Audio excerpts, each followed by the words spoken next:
Fiel Chicago na área, eu sou o Bruno Bachiller, direto de Chicago. E hoje a gente tem muita coisa para conversar, porque o Corinthians mandou os dias embora,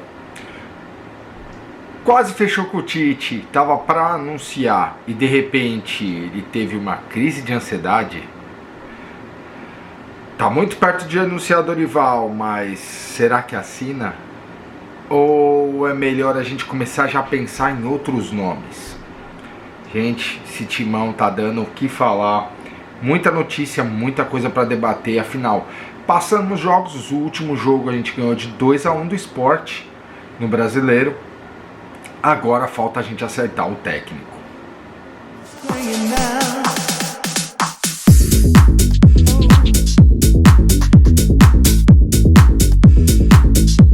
Na boa, é muito assunto, é muita coisa. Quando a gente acha que o Corinthians vai dar paz pra gente, vem uma pedrada. Aí você acha que tudo tá se acertando, vem outra pedrada. Cara, não é possível, o corintiano nunca tem paz, nunca tem paz, porque a gente tava pensando, pô, o time tá se acertando, o Ramon Dias acabou de ganhar o Campeonato Paulista, vai dar tudo certo. Aí ele inventa uma escalação maluca na Sul-Americana e a gente perde o jogo em casa. Pô, é difícil, sabe? É difícil. Aí o Hugo Souza se machuca, Garro fica fora, sabe? Desestabiliza a equipe, porque na boa, nosso goleiro reserva é uma negação, né? Uma negação. Tava uma galera falando, pô, vai queimar o cara, vai queimar o moleque tem tudo. Cara, ele não é bom, ele é muito ruim. Donelli é muito ruim. A gente precisa de um goleiro reserva. Pô, a gente tinha luxo quando eu tava com o Cássio na titularidade, o Walter na reserva. O Walter pega muito. Aí depois tinha o Carlos Miguel, só que esse aí é um pipoqueiro que dispensa até os adjetivos, né? Foi lá pra Inglaterra pra ficar sentado no banco, né? Afinal, fiquei feliz de ver ele outro dia em pé, né? Afinal, sempre as fotos dele é sempre no banco, né? Sentado. Outro dia ele apareceu uma foto andando no shopping, pelo menos algum momento da vida ele fica de pé, né? Alfinetadas à parte. Então vamos lá. A minha pergunta, na verdade, começa da seguinte maneira. Quando mandou embora a família Dias, Ramon Dias e seu filho Emiliano Dias, eu me questiono se isso foi o mais inteligente a ser feito, tá? Apesar deles estarem mostrando uma certa instabilidade, aquela famosa frase no ganha 2, perde 1, ganha 2, perde 1, perde 2, ganha 1, e fica nessa instabilidade o tempo inteiro, realmente era a hora de mandar embora. Agradecemos de todo o coração pelo título paulista, mandaram bem no Campeonato Paulista, mas quando chegou na Sul-Americana voltou aquela atrapalhada de sempre. O Corinthians é um time que disputa campeonatos, disputa diversas coisas e tem que ter uma equipe preparada para estar disputando esses campeonatos. Pô, a gente tinha Libertadores, eles já jogaram a Libertadores no lixo. Foi na Sul-Americana, praticamente que jogou a Sul-Americana no lixo, porque uma derrota e um empate, a coisa ficou difícil agora. A gente tem que ganhar e torcer para os de cima também não disparar. Então, outra observação, a Copa do Brasil já está para começar. Tem o brasileiro rolando, ou seja, os caras estavam metendo já o pé pelas mãos, melhor agradecer. Obrigado pelos serviços prestados, obrigado pelo trabalho realizado, obrigado pelo título do Campeonato Paulista. É hora de seguir em frente, mas pensar num patamar acima, né, gente? Não dá pra gente olhar pra baixo, pegar técnicos de segundo escalão, pagando R$500 mil pra uma galera que não vai solucionar. Dito isso, essa parte, esse questionamento, será que era a hora melhor? Sim, tá certo, mandou embora, mas já tinha que estar encaminhado, já tinha que estar, sabe, já ter trocado, como é que eu diria, um contrato já prestes a assinar. Aí o nosso presidente fala, mas é que eu não converso com outro enquanto eu tenho um no cargo, tal, não sei o que. Tudo bem, eu entendo, é a questão do respeito, mas tipo assim, a gente tem que pensar no Corinthians. Em primeiro lugar, pensar no Corinthians. Respeitar o cara que tá ali, eu acho que é você pagar o salário do cara em dia. Quando você mandar embora, você pagar o que você deve em dia, bonitinho. Isso é respeitar a pessoa. Isso é ter a pessoa saindo pela porta da frente e ao mesmo tempo deixar as portas abertas, porque um dia a gente não sabe, o dia de amanhã, se você precisa do cara de novo, você deixou um contato aberto. Então assim, dito tudo isso, eu acho que eles erraram no sentido de não ter nada encaminhado. Aí rolou-se uma história de que o Corinthians estava falando com o Dorival. E o Dorival falou que ninguém estava falando com ele. Confuso. De repente surge o nome do Tite e que tudo está prestes a fechar. Eu vou ser muito sincero, quando o Tite rejeitou o Corinthians e falou que não ia trabalhar em nada e de repente fechou com o Flamengo,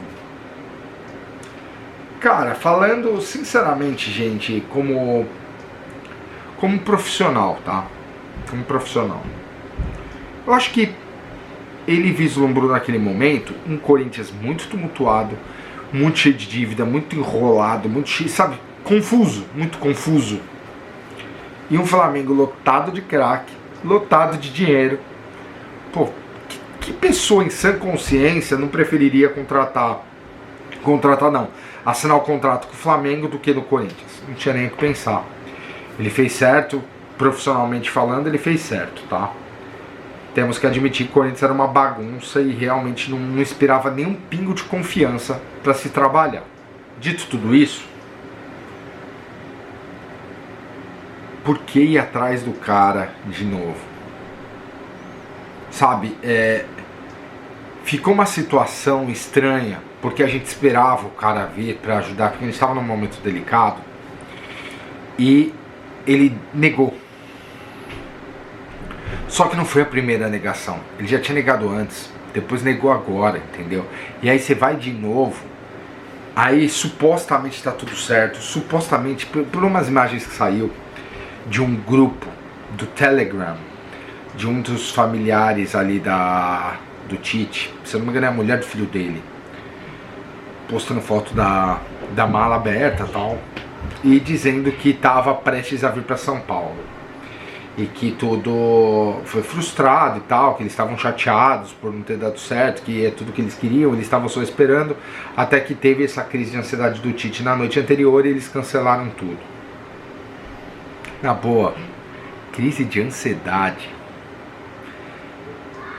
Cara, ganhando a grana que você ganha, se me falar em crise de ansiedade, puta que...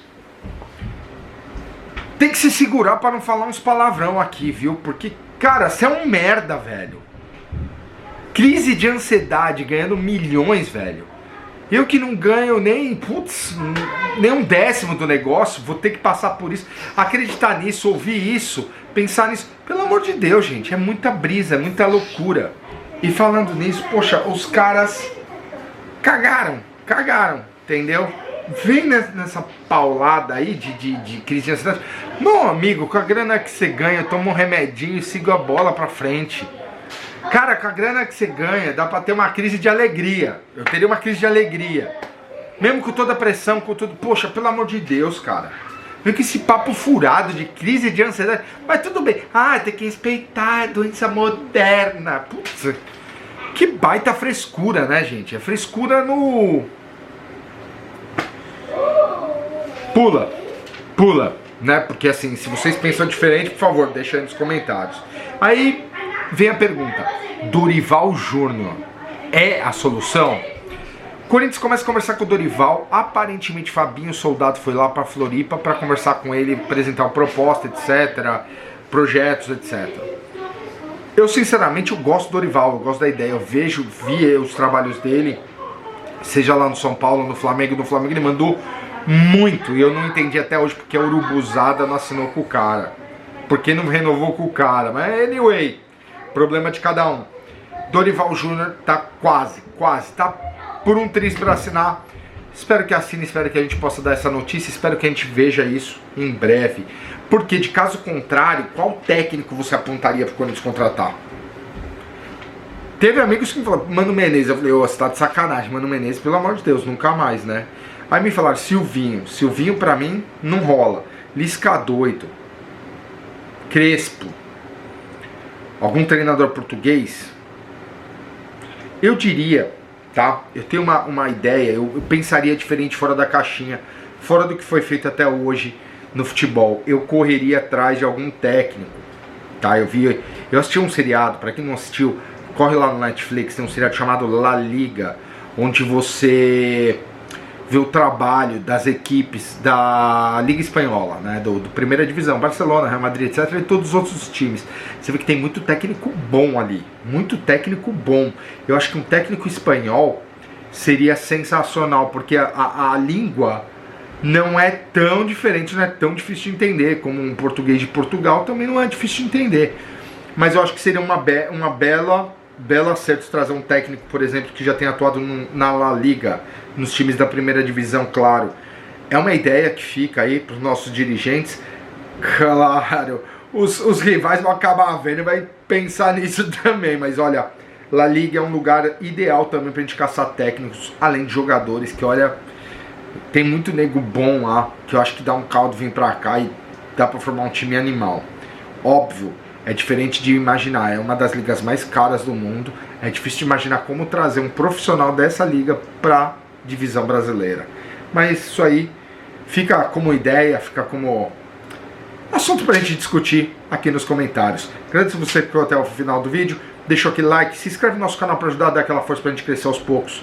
Abraço do seu amigo corintiano aqui de Chicago, fiel Chicago na área, forte abraço, Bruno Bachiller. Fui, valeu, tchau galera.